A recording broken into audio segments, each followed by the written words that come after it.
قریب المرگ پر آیات الکرسی اور سورۃ البقرہ کی آخری 3 آیات اور 6 کلمے پڑھنے کی تلقین بھی کریں اور خود بھی اس کے پاس بیٹھے بیٹھے یہ کلمات پڑھتے رہیں۔ اگر وہ عربی زبان نہیں سمجھ سکتا تو اردو ترجمہ بھی ساتھ بیان کریں۔ قریب المرگ کے پاس سورہ یاسین، سورہ صافات، سورہ احزاب اور سورۃ الاعراف پڑھنے کی زیادہ فضیلت ہے۔ جن عورتوں کو یعنی جن پر غسل جنابت فرض ہو چکا ہو، حیضہ یعنی حیض والی عورت اور نفاسہ یعنی نفاس والی عورت کا مرنے والے کے پاس جانا سختی سے منع ہے۔ اسے رحمت کے فرشتے کراہت محسوس کرتے ہیں۔ مرنے کے والے کے پاس اونچی آواز میں باتیں کرنے اور رونے سے پرہیز کریں۔ اگر جان نہ نکل رہی ہو اور ممکن ہو تو مرنے والے کی چارپائی کو اس جگہ رکھا جائے جہاں وہ اکثر نماز پڑھتا تھا۔ مرنے والا اگر بے چینی محسوس کرے اور ہاتھ پاؤں چڑھائے تو اسے روکنے کی ہرگز کوشش نہ کریں۔ موت کی علامات میں سے یہ بھی ہے کہ ہاتھ پاؤں کا ڈھیلا پڑ جانا اور ناک کا ٹیڑھا ہو جانا، دل کی دھڑکن اور سانس کا رک جانا، آنکھوں میں روشنی کا نہ رہنا اور جسم کے رنگت کا بدل جانا وغیرہ۔ روح نکلنے کے بعد آنکھیں اور ہونٹ بند کر لیں اور دونوں ہاتھوں کو پہلو میں پھیلا دیں۔ پاؤں کے انگوٹھے کسی چیز کے ساتھ آپس میں باندھ لیں۔ کسی کپڑے سے ٹھوڑی کے نیچے سے لے کر سر کے اوپر تک گرا لگا دیں تاکہ منہ کھلا نہ رہ جائے، کیونکہ اسی حالت میں میت ٹھنڈی ہو جائے تو اس کی حالت تبدیل نہیں ہوتی۔ میت کے زیورات اور انگوٹھیاں وغیرہ بھی جلدی اتار لی جائیں تاکہ بعد میں سوجن کی وجہ سے اتارنے میں دقت پیش نہ آئے۔ میت کو کسی کپڑے وغیرہ سے ڈھانپ دیں، اکیلا نہ چھوڑیں۔ اگر رات ہو تو اس کے پاس روشنی کا انتظام کریں۔ میت کے پاس قرآن پاک کی تلاوت اور ذکر و اذکار کرتے رہیں اور موت کے بعد اس کی تدفین میں جلدی کریں۔ یہ ایک مذہبی رسم ہے جس کے ذریعے مردے کو الوداع کہنے کے ساتھ ساتھ تعلیم و ہدایت بھی دی جاتی ہے، اور یہ اصلاحی تلقین ہے، کیونکہ ہمارا عقیدہ ہے کہ مرنے کے بعد مردے کو اللہ تبارک و تعالیٰ کے حکم سے زندہ کیا جاتا ہے اور 2 فرشتے مردے سے سوال و جواب کرتے ہیں۔ مرنے کے بعد ہر انسان کے نامہ اعمال کی کتاب بند ہو جاتی ہے، کیونکہ اب وہ نہ کوئی نیکی کرنے کے قابل رہتا ہے اور نہ ہی کوئی گناہ اس سے سرزد ہو سکتا ہے۔ ہاں، مگر بالواسطہ نیکیوں کا اجر اسے ضرور ملتا رہتا ہے۔ وہ نیک اعمال جن کا آغاز اس نے اپنی زندگی میں کیا تھا اور وہ اس کے بعد بھی جاری رہے، ان کے جزا اس کو برابر ملتی رہے گی، یا وہ ثواب جو اس کے عزیز رشتہ دار اس کو ایصال کریں گے۔ اسی طرح اگر مرنے والے نے اپنی زندگی میں کسی برے عمل کی بنیاد رکھی تھی جو اس کے مرنے کے بعد بھی جاری رہا، تو وہ بھی اس کے لیے دردناک عذاب کا موجب بنا رہے گا۔ حضور نبی کریم صلی اللہ علیہ وسلم کی ایک حدیث کا مفہوم ہے کہ مرنے کے بعد انسان کا عمل موقوف ہو جاتا ہے، مگر 3 چیزوں کا ثواب جاری رہتا ہے۔ صدقہ جاریہ، مثلا رفع امہ کے وہ کام جو اس نے عوام کے لیے جاری کیے، علم جو اس نے پھیلایا اور لوگ اس سے مستفید ہوتے رہے، نیک اولاد جس کی اس نے اچھی تربیت کی اور وہ اس شخص کے مرنے کے بعد نیک اعمال بجا لاتی رہیں۔ یہ وہ اعمال ہیں جن کا سبب مرنے والا خود ہوتا ہے۔ لیکن کچھ ایسے عوامل بھی ہیں جن کا سبب مرنے والا خود نہیں ہوتا، بلکہ اس کے دوست، احباب اور عزیز رشتہ دار ہوتے ہیں، جو نیکی کے کام سر انجام دیتے ہیں اور اس کا ثواب اسے ایصال کرتے رہتے ہیں۔ حضرت صلی اللہ علیہ وآلہ وسلم کا فرمان عالی شان ہے کہ اپنے مرنے والوں کے لیے ہدیہ دیا کرو۔ صحابہ نے عرض کیا کہ ان کے لیے ہدیہ کیا ہے؟ آپ نے فرمایا ان کے لیے ہدیہ صدقہ اور دعا ہے۔ نیز فرمایا کہ مومنوں کی روحیں ہر جمعہ آسمان پر اپنے اپنے گھروں کے سامنے آتی ہیں اور درد بھری آواز میں پکار کر کہتی ہیں، اے میرے اہل بیت، اے میرے ماں باپ اور رشتہ داروں، جو مال ہمارے ہاتھوں میں تھا اس میں سے ہم پر مہربانی کرو کہ اس کا مال، حساب اور عذاب تو ہم پر ہی ہے، مگر اس سے فائدہ اور لوگ حاصل کر رہے ہیں۔ اس طرح سے ہر ایک روح اپنے خواہشوں کا گھر والوں سے فریاد کرتی ہے اور کہتی ہے کہ 1 روپیہ یا 1 روٹی یا 1 کپڑا خدا کی راہ میں دے کر ہم پر مہربانی کرو۔ حضرت ابو ذر غفاری کے جوان سال بیٹے کا انتقال ہو گیا۔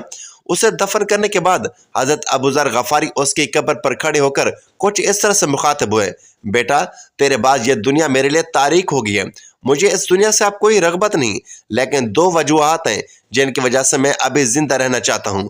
ایک تو یہ ہے کہ تو اب اس دنیا سے جا چکا ہے اور تیرا اعمال نامہ اب بند ہو چکا ہے، نیک کاموں کے لیے اب تو دوسروں کا محتاج ہے اور اب تجھے ایک کٹھن اور دشوار گزار سفر بھی درپیش ہے۔ میں چاہتا ہوں کہ اس دنیا سے تجھے کچھ نہ کچھ بھیجتا رہوں تاکہ آخرت کے سفر کی منزلیں تجھ پر آسان ہو جائیں، اور دوسرا یہ کہ تیرے بعد مجھے بھی اس سفر پر روانہ ہونا ہے، طویل سفر ہے اور زاد راہ بہت کم، میں چاہتا ہوں کہ اپنے لیے کچھ مزید توشہ آخرت جمع کر لوں۔ محترم ناظرین، کسی کے اس دنیا سے چلے جانے کے بعد اس کے عزیز رشتہ داروں کی کیا ذمہ داری بنتی ہے؟ سب سے پہلے تو اس مرحوم کے واجبات کی ادائیگی کا انتظام کیا جائے۔ اس نے اگر کسی کا قرض دینا تھا تو وہ ادا کیا جائے۔ اگر اس پر حج واجب تھا اور زندگی میں وہ کسی وجہ سے حج کی ادائیگی نہیں کر سکا تو ایک آدمی کو مقرر کیا جائے جو اس کی طرف سے حج کر سکے۔ اگر اس کی قضا نمازی ہیں تو ان کی ادائیگی کا اہتمام کیا جائے، اس کی طرف سے قضا روزے رکھے جائے۔ اگر بغیر اجرت کے کوئی آدمی میسر نہ ہو تو اجرت پہ کسی آدمی سے ان کی ادائیگی کروائی جائے۔ اگر مرنے والے نے پسماندگان میں چھوٹے یتیم بچے چھوڑے ہیں تو ان کے تربیت و پرورش اور ان کے ساتھ شفقت بھی مرنے والے کے ساتھ ہمدردی اور عظیم ثواب کا باعث ہے۔ مرنے والے کے ترکہ میں سے اس کے ایصال ثواب کے لیے رفع عامہ کے کام کیے جائیں، اس کے لیے ذکر و نعت کی مجالس اور محفلیں منعقد کی جائیں، مرحوم کی طرف سے بھوکوں کو کھانا کھلایا جائے، بے لباس لوگوں کو لباس مہیا کیا جائے، غریب اور بے حال لوگوں کی مالی امداد کی جائے۔ خدمت خلق ایک عظیم عبادت اور مرحومین کے لیے درجات کی بلندی کا موجب ہے۔ ختم قرآن پاک اور تلاوت کر کے ثواب اس مرحوم کو ارسال کیا جائے۔ زمانہ قدیم سے بزرگان دین کا ایک معمول چلا آ رہا ہے کہ جب بھی کھانے پینے کے لیے بیٹھتے ہیں تو قرآن پاک کی چند صورتوں کی تلاوت کر کے اس کا ثواب مرحومین کو بخش دیتے ہیں، ایصال ثواب بھی اور کھانے میں برکت بھی۔ محترم ناظرین، ایصال ثواب کا ایک اور آسان سا عمل آپ کی خدمت میں پیش کر رہا ہوں کہ جس کے لیے آپ کو بالکل بھی زحمت نہیں اٹھانی پڑے گی۔ جب بھی آپ کو اپنے کسی مرحوم عزیز کا خیال آئے، باتوں میں اس کا ذکر ہو یا اس سے متعلق کسی ایسی چیز کو دیکھیں جس سے آپ اس کی طرف متوجہ ہو جائیں تو اس عزیز کا تصور کرتے ہوئے ایصال ثواب کی نیت سے ایک مرتبہ درود شریف پڑھ دیں۔ ایصال ثواب بھی ہو جائے گا اور درود شریف کی بے شمار برکتیں بھی آپ کو حاصل ہو جائیں گی۔ ایک اور بات یاد رکھیں کہ یہ ممکن نہیں کہ کوئی انسان موت سے بچ جائے، ہر ایک نے مرنا تو ہے ہی، تو کیا یہ بہتر نہیں کہ بتائے گئے یہ تمام نیک کام وہ خود ہی اپنی زندگی میں کر کے جائیں اور اپنے لیے توشہ آخرت جمع کر لے، کیونکہ اپنے ہاتھوں سے نیک کام کرنے کا اجر ثواب اس سے کہیں زیادہ ہوگا جو دوسرے اس کے لیے سر انجام دیں گے۔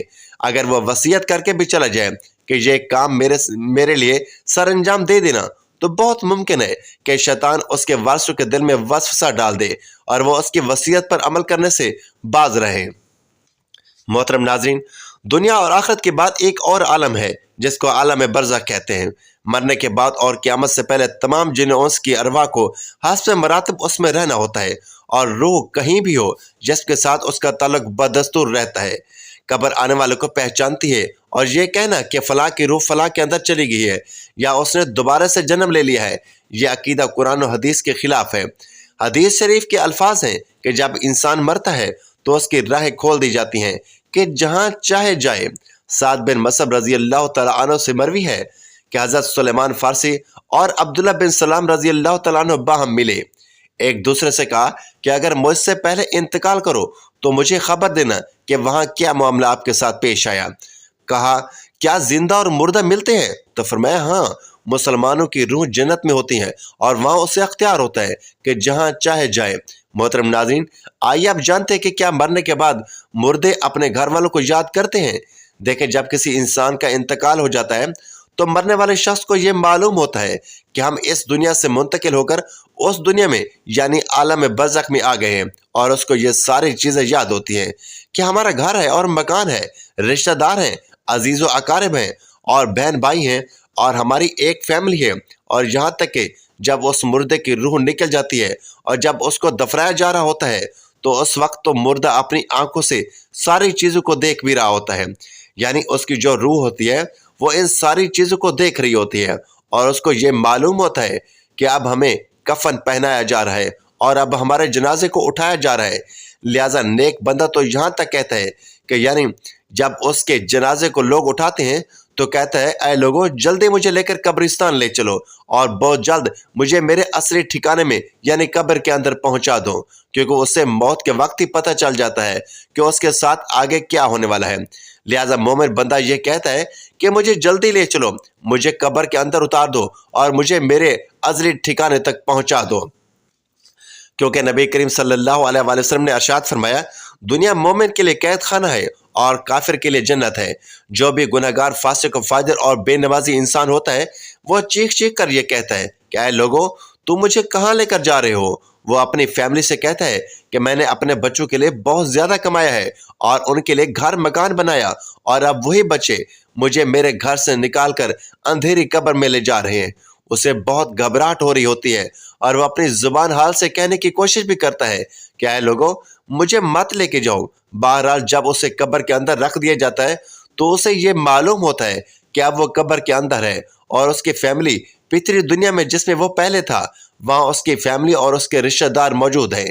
یہاں تک کہ جب کوئی انسان اپنے مردے کی قبر پر جاتا ہے تو وہ مردہ اپنی قبر پہ اس آنے والے کو پہچان بھی لیتا ہے کہ یہ ہمارا فلاں شخص ہے۔ اگر باپ قبر کے اندر ہے تو وہ پہچان لیتا ہے کہ میری قبر پر آیا ہوا میرا بیٹا ہے یا میرا بھائی ہے یا میرا فلاں رشتہ دار ہے۔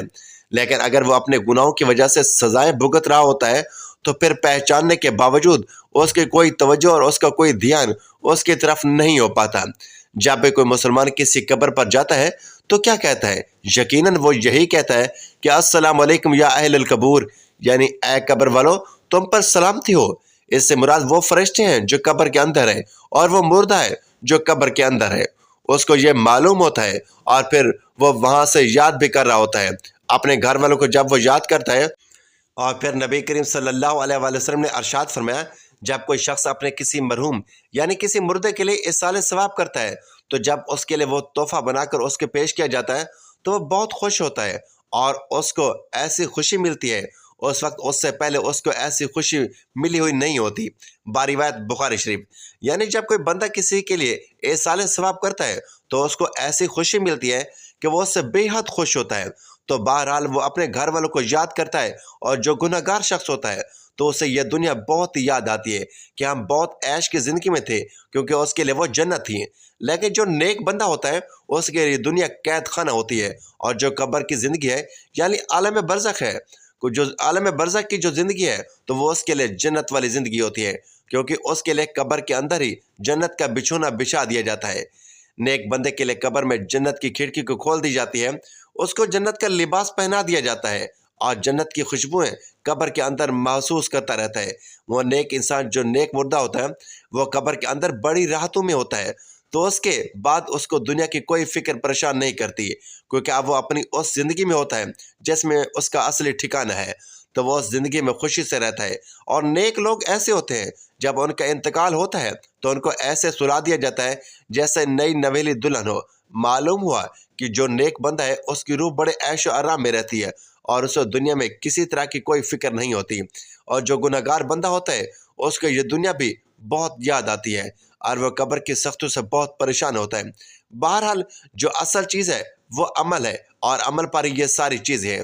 اگر انسان کے اعمال اچھے ہیں تو موت سے اچھا کوئی پیغام نہیں، اور اگر انسان کے اعمال برے ہیں تو موت سے برا کوئی پیغام نہیں۔ قرآن کریم میں اللہ تبارک و تعالیٰ کا فرمان ہے تو ہم اپنے رب سے گڑ گڑا کر اور ایسا دونوں صورتوں میں دعا کیا کرو، بے شک وہ حد سے بڑھنے والوں کو پسند نہیں کرتا۔ رسول اللہ صلی اللہ علیہ وسلم کا ارشاد ہے، جو مسلمان میت کی نماز جنازہ ادا کرے جو اللہ تبارک و تعالیٰ کے ساتھ کسی کو شریک نہیں ٹھہراتے، تو اللہ تبارک و تعالیٰ اس میت کے حق میں ان کی سفارش کو ضرور قبول فرماتا ہے۔ ایک دوسری روایت میں آپ صلی اللہ علیہ وسلم کا ارشاد ہے، جس میت کی نماز جنازہ امت مسلمہ کے 100 افراد ادا کر کے اس کی شفاعت کرتے ہیں تو ان کی سفارش اس کے حق میں قبول کی جاتی ہے۔ امام ابن قیم رحمۃ اللہ علیہ فرماتے ہیں، نماز جنازہ کا مقصد میت کے لیے دعا ہے۔ قبر کے پاس کھڑے ہو کر دعا اور طلب مغفرت کرنا کیسا عمل ہے؟ حضرت عبداللہ بن عمر رضی اللہ تعالیٰ عنہ کی روایت ہے کہ رسول اللہ صلی اللہ علیہ وسلم جب میت کو قبر کے اندر رکھتے تو فرماتے کہ اللہ تبارک و تعالیٰ کے نام سے اور رسول اللہ صلی اللہ علیہ وسلم کے طریقوں پر۔ نیز حضرت عثمان بن عفان رضی اللہ تعالیٰ عنہ کی روایت ہے، وہ کہتے ہیں کہ جب رسول اللہ صلی اللہ علیہ وسلم میت کی تدفین سے فارغ ہوتے تو قبر پر کھڑے ہو کر فرماتے کہ اپنے بھائی کے لیے مغفرت کی دعا کرو اور اس کے لیے ثابت قدمی مانگو، اس لیے کہ ابھی اس سے سوال کیا جائے گا۔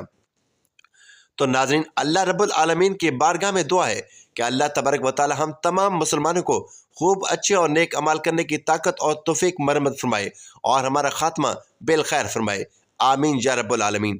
محترم ناظرین، ویڈیو اچھے لگے تو ویڈیو کو لائک کریں، شیئر کریں، چینل کو سبسکرائب کریں اور کومنٹ باکس میں اللہ تعالیٰ کے 99 ناموں میں سے ایک نام ضرور ٹائپ کریں۔ اگلے ویڈیو تک کے لیے اجازت دیجیے، اللہ حافظ۔